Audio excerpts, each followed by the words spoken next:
నమస్తే welcome to our channel నేను సిరి 2024 ఎన్నికల్లో షర్మిల గారు కేవలం ఇప్పటికైతే 30 స్థానాల మీద అంటే పట్టు సాధించడానికి రెడీ అవుతున్నారు. అంటే ఎక్కడైతే కాంగ్రెస్ బలోపేతంగా ఉందో ఫస్ట్ అక్కడ తన ప్రచారాన్ని మొదలు పెట్టాలనుకుంటున్నారు. ఆ తర్వాత విడతల వారీగా తను అనుకున్నది టార్గెట్ ని రీచ్ అవ్వాలని అనుకుంటున్నారు. అయితే ఇప్పుడు తను తీసుకున్న నిర్ణయం కరెక్టేనా అండ్ దీనివల్ల వైసీపీ అధినేత జగన్మోహన్ రెడ్డి గారికి పరిణామాలు ఎలా ఉండబోతున్నాయి అనే అంశాన్ని చర్చించడానికి మనతో పాటు ఉన్నారు ప్రముఖ సీనియర్ జర్నలిస్ట్ అంకమరావు గారు. నమస్కారం సార్. నమస్తే సిరి గారు. సార్ ఇప్పుడు చూస్తున్నట్టయితే కాంగ్రెస్ నుంచి మన వైఎస్ షర్మిల గారు కేవలం ఫస్ట్ అయితే ఒక 30 స్థానాల మీద ఫోకస్ పెట్టారని తెలుస్తుంది. సో అంటే 30 స్థానాలు ఏంటి అంటే కాంగ్రెస్ కి అనుకూలంగా ఉన్న స్థానాలా అసలు ఏంటి సార్? ఆంధ్ర రాష్ట్రంలో ప్రస్తుతానికి కాంగ్రెస్ కి అనుకూలంగా ఉన్న స్థానాలంటూ ఏమి లేవు.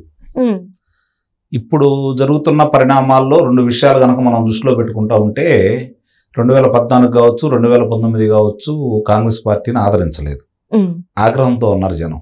ఎందుకంటే రాష్ట్రాన్ని విభజించారనేది ఒక కారణం అయితే రాజశేఖర రెడ్డి గారికి సంబంధించినటువంటి అభిమానులు అందరూ కావచ్చు, కాంగ్రెస్ పార్టీ వాదులందరూ కావచ్చు, జగన్మోహన్ రెడ్డి గారింట నడవటం. కాబట్టి కాంగ్రెస్ పార్టీ ఇప్పటికిప్పుడు షర్మిల గారు వచ్చినందువల్ల పార్టీ గెలుస్తుందని అయితే మనం చెప్పలేం, కానీ తన ఓటింగ్ శాతాన్ని పెంచుకోవడానికి అవకాశం ఉంటుంది. అందుట్లో ఎలాంటి సందేహం కూడా లేదు. ఇప్పుడు నిన్న రావడమే ఆమె కొన్ని ప్రశ్నలు సంధించారు జగన్మోహన్ రెడ్డి గారిని. దానికి సమాధానం నిస్సందేహంగా ఆయన చెప్పలేరు. అందుట్లో ఎలాంటి సందేహం కూడా ఏమి లేదు. దానివల్ల గతంలో కాంగ్రెస్ పార్టీ అభిమానులు కావచ్చు, రాజశేఖర రెడ్డి గారి అభిమానులు కావచ్చు, ప్రత్యామ్నాయ మార్గం కాంగ్రెస్ పార్టీకి ప్రత్యామ్నాయం ఎవరు అంటే జగన్మోహన్ రెడ్డి గారిని భావించేసి అందరూ కూడా గంపగొత్తుగా ఆయన వెంట నడవటం కూడా జరిగింది. అలా జగన్మోహన్ రెడ్డి గారిని అధికారం తీసుకొచ్చే దాంట్లో సింహభాగం షర్మిల గారికి కూడా చెందుతుంది. ఈరోజు పరిస్థితి చూసుకుంటా ఉంటే వాళ్ళు అనుకున్నటువంటి జగన్మోహన్ రెడ్డి గారు వేరు. అంటే రాజశేఖర రెడ్డి గారి అబ్బాయిగా రాజశేఖర రెడ్డి గారు లాగా వీళ్ళతోటి కలిసి ఉంటాడు, అలాగే ఏదైనా అవసరం అయితే భుజాన్ని చేసి పనులు చేసి పెడతాడు, మనకు అండదండలుగా ఉంటాడని చెప్పని భావించారు. కానీ ఆ ఆశలన్నీ అడియాశలు అయ్యాయని చెప్పని వాళ్ళకి 4.5 సంవత్సరాల్లో చాలా స్పష్టంగా అర్థమైపోయింది. అంటే అతను ఆంధ్ర రాష్ట్రం ఈరోజు ఈ పరిస్థితి రావడానికి ప్రధాన భూమిక అతను ఒంటెత్తు పోకడనేది పార్టీ శ్రేణులు, అలాగే రాజశేఖర రెడ్డి గారి అభిమానులు, గతంలో కాంగ్రెస్ పార్టీ గారి అభిమానించిన వాళ్ళందరూ కూడా, అంటే తెలుగుదేశం పార్టీకి ఓట్లు వేయలేని వాళ్ళు, కాంగ్రెస్ పార్టీతోటే ఉండాలనుకున్న వాళ్ళు జగన్మోహన్ రెడ్డి గారు అంటే ఉన్నారు. కాబట్టి వాళ్ళు అనుకున్నది ఏది ఆంధ్ర రాష్ట్రంలో పూర్తి కాలేదు. పరిపాలన అస్తవ్యస్తంగా ఉంది, చాలా ఇబ్బందులతో ఎదుర్కొంటున్నారు. అలాగే కార్యకర్తల్ని పట్టించుకోవట్లేదు, నాయకుల్ని పట్టించుకోలేదు, నిరాదరణకు గురయ్యారు. నిజమైన కాంగ్రెస్ వాదులందరికీ కూడా అక్కడ సరైన ప్రాధాన్యత లేదు. అలాగే ముఖ్యంగా రాజశేఖర రెడ్డి గారి కుటుంబానికి వైఎస్ఆర్సీపీ పార్టీలో జగన్మోహన్ రెడ్డి గారికి తప్ప ఇంకెవరికి ప్రాధాన్యత లేదు. అంటే వాళ్ళ చెల్లిని చూసినా కూడా వాళ్ళ అమ్మగారిని చూసినా కూడా తల్లిగారు చెల్లిగారు పక్కెళ్ళిపోయారు. ఇప్పుడు కాంగ్రెస్ పార్టీకి అధ్యక్షురాలుగా వచ్చారు, అంటే ప్రత్యర్థిగా మారారు. మరి అలాగే బాబాయ్ గారి కుటుంబం, ఇట్లా చూసుకుంటా ఉంటే ఆయన వెంట కుటుంబ సభ్యులు కూడా ఎవరు లేరు, పార్టీలోనూ లేరు. ఇప్పుడు ఎవరెవరికో పదవులు ఇవ్వడం కూడా జరుగుతూ ఉంది. ఆ రోజు రాజశేఖర రెడ్డి గారికి మరణానికి కారణం రిలయన్స్ సంస్థ అని, ఆ సంస్థకి సంబంధించినటువంటి ఆస్తుల మీద, వాళ్ళ కార్యాలయాల మీద దాడులు జరిగినాయి. మరి అలాంటి రిలయన్స్ సంస్థకు సంబంధించి పరిమళ నత్వాని గారిని తీసుకొచ్చేసి రాజ్యసభ సీట్ ఇచ్చారు. నా తండ్రి చావుకి రిలయన్సే కారణమని భావించి ప్రజలు రెచ్చగొట్టినటువంటి కొంతమంది కార్యకర్తలు మరి ఈరోజు దానికి ఏం సమాధానం చెబుతారో జగన్మోహన్ రెడ్డి గారు ఆయన దగ్గర లేదు. ఇది మొట్టమొదట ఒక రకమైనటువంటి భావన వాళ్ళ యొక్క అభిమానుల్లో ఏర్పడింది. ఇదేంటి ఇలా అన్నారు కదా, పోరాడతారు అనుకున్నారు కదా. రెండోది రాజశేఖర రెడ్డి గారి వారసత్వం తీసుకున్న ఇతను షర్మిల గారు దూరం అయిపోయారు. ఇతనే వారసుడిగా భావించాము, కానీ నిజమైన వారసుడు ఇతను కాదు.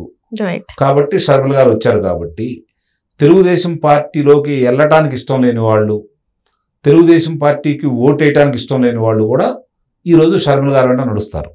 కొంతమంది నాయకులు రావడం కూడా జరిగింది. ఇక ఆ సంఖ్య పెరిగింది. ఎందుకంటే పోటీకి మీరు మీ ప్రజల్లో మీకు ఆదరణ లేదు, కాబట్టి మీరు పోటీ నుంచి తప్పుకోమని చెప్పని కొంతమందిని తప్పించడం కూడా జరిగింది. వాళ్ళకి ప్రత్యామ్నాయం ఇంక వేరే ఏం లేదు. ఏ పార్టీకి వెళ్ళాలన్నా కూడా వాళ్ళకి ప్రస్తుతం కనపడుతుంది ఎంతో కొంత ఇదే పార్టీ కాబట్టి షర్మిల గారు ఈరోజు పార్టీ అధ్యక్షురాలుగా వచ్చిన తర్వాత తొలి ప్రసంగంలోనే జగన్మోహన్ రెడ్డి గారికి చాలా ప్రశ్నలు సంధించారు. అది ఆయన సమాధానం చెప్పుకోలేని పరిస్థితి. కాబట్టి ఇప్పుడు ప్రజలు ఆమె అనుకున్నట్టు మీరు అన్నట్టు ఆ వచ్చిన నాయకులను బట్టి 30 నుంచి 35 స్థానాల్లో ఎంతో కొంత ప్రభావం చూపగలిగిన నాయకులు కనుక వెంట నడుస్తారని భావిస్తున్నారు. ఓట్లు చీలే అవకాశం ఉందంటారు. నిస్సందేహంగా నష్టం అనేది, అపారమైన నష్టం అనేది జగన్మోహన్ రెడ్డి గారికి జరుగుతుంది. అందుట్లో ఎలాంటి సందేహం కూడా లేదు. ఇది ప్రతిపక్షాలకు కలిసి వచ్చే అంశమే. అంటే ఇప్పుడు సార్ ఇప్పటివరకు చూస్తున్నట్టయితే చాలా మందికి స్థానాచలనాలు అయిపోయాయి. కొంతమంది ఏమో వాళ్ళకి ఇవ్వకపోయినా కూడా సరే అన్నట్టున్నారు. కానీ ఇప్పుడున్న ఈ పరిస్థితులలో ఏంటంటే ఇప్పుడు షర్మిల గారు సొంత చెల్లె వచ్చి మాట్లాడుతుంటే ఈ కొంతమంది కూడా కాంగ్రెస్ వైపు మొగ్గు చూపే అవకాశం ఉందంటారా సార్? అంటే ఇప్పుడు షర్మిల గారు మాట్లాడిన విధానం చూసుకున్న తర్వాత, మాట్లాడేది చూసుకున్న తర్వాత ప్రజల్లో ఇప్పుడు వరకు ప్రతిపక్షాలు చేస్తున్నటువంటి ఆరోపణల వాస్తవం అనేది ప్రజలకు ఇంకా బాగా అర్థమైపోతా ఉంది. ఇప్పుడు ప్రతిపక్షాలు అయితే మాట్లాడారు. ఇప్పుడు చంద్రబాబు నాయుడు గారు మాట్లాడితే చంద్రబాబు నాయుడు గారిని తిట్టడానికి అదే సామాజిక వర్గాన్ని ఎంచుకున్నారు. అలాగే పవన్ కళ్యాణ్ గారు మాట్లాడినప్పుడు పవన్ కళ్యాణ్ గారిని తిట్టించడానికి అదే సామాజిక వర్గాన్ని ఎంచుకున్నారు. ఇప్పుడు మరి షర్మిల గారు వచ్చి మాట్లాడుతున్నారు. మరి ఇప్పుడే మొదలు పెట్టారు. ఆమె మీద వాళ్ళ యొక్క ఛానల్స్ ఉన్నాయి కదా, వాటిలో సోషల్ మీడియాలో కూడా మొదలు పెట్టేశారు. మరి ఇప్పుడు ఆమెను ఎవరి చేత తిట్టిస్తారో చూడాలి, ఏ సామాజిక వర్గం చేత తిట్టిస్తారో చూడాలి. అంటే ఇప్పటివరకు చూసినట్టయితే టీడీపీ నాయకుడిని కానీ అందులో వర్క్ చేసే వాళ్ళని తిట్టడం, జనసేన అధినేత పవన్ కళ్యాణ్ కానీ తిట్టిన వాళ్ళకి సీట్లనే ఒక వార్త అయితే బయట వస్తుంది. ఎవరైతే గట్టి వాళ్ళని తిడతారో వాళ్ళకి ఎమ్మెల్యే సీట్, ఎంపీ సీట్.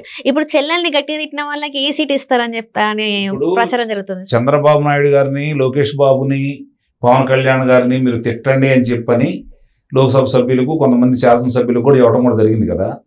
మరి వాళ్ళు మాకు ఆ తిట్టే సంస్కృతి మాది కాదని చెప్పి కొంతమంది, అంతే ఇప్పుడు అందరూ అన్ని పార్టీలు మంచి వాళ్ళు ఉండరు, అన్ని పార్టీలు చెడ్డవాళ్ళు ఉండరు. కాబట్టి ఇప్పుడు అధిక సంఖ్యలో ఈ పార్టీలో ఏం జరుగుతుందంటే జగన్మోహన్ రెడ్డి గారి వైఎస్ఆర్సీపీ పార్టీలో ప్రతిపక్షాలను తిట్టినా, ప్రతిపక్షాలు ఇళ్ల మీద వెళ్ళి దాడులు చేసినా, లేకపోతే ఎస్సీలు కావచ్చు బీసీల మీద దాడులు చేసినా, వాళ్ళని ఇబ్బందులు పెట్టినా, అలాంటి వాళ్ళకి అధిక ప్రాధాన్యత ఇస్తున్నారు. ఇది మంచి సంస్కృతి కాదు. ఏ దేశంలో అయినా, ఏ రాష్ట్రంలో అయినా కూడా ఇది మంచి సంస్కృతి కాదు. ప్రజాస్వామ్యం బాగా ఉండాలి అన్నా, ప్రజలు సురక్షితంగా ఉండాలన్నా, సుఖశాంతులతో ఉండాలన్నా, ప్రస్తుతం ఎక్కడైనా సరే, ఏ రాష్ట్రంలో అయినా సరే అశాంతి లేకుండా ఉండాలి. కాబట్టి అలాంటి అశాంతికి అధినేతలే కారణమైనప్పుడు, అధినేతల ప్రవర్తనే కారణమైనప్పుడు చెప్పుకోవడానికి ఎవరి దగ్గర ఉంటారు చెప్పండి. కాబట్టి ఇలాంటి పరిణామంలో ఈరోజు షర్మిల గారు వచ్చి పార్టీ పెట్టారు కాబట్టి, ప్రజలు అగమ్యగోచరంగా ఉన్నారు కాబట్టి ప్రజలు ఒక నిర్ణయానికి వచ్చున్నారు, ఈ ప్రభుత్వాన్ని దించేయాలి అని చెప్పి. ఈయన మీద ఉన్న అభిమానంతో కొంతమంది, పార్టీ మీద అభిమానంతో కొంతమంది ఎవరైనా ఉన్నారంటే వాళ్ళు రేపు పొద్దున వేరే పార్టీకి వెళ్లకుండా షర్మిల గారికి ఓటేస్తారని అయితే నేను భావిస్తాను. Right. Thank you so much sir.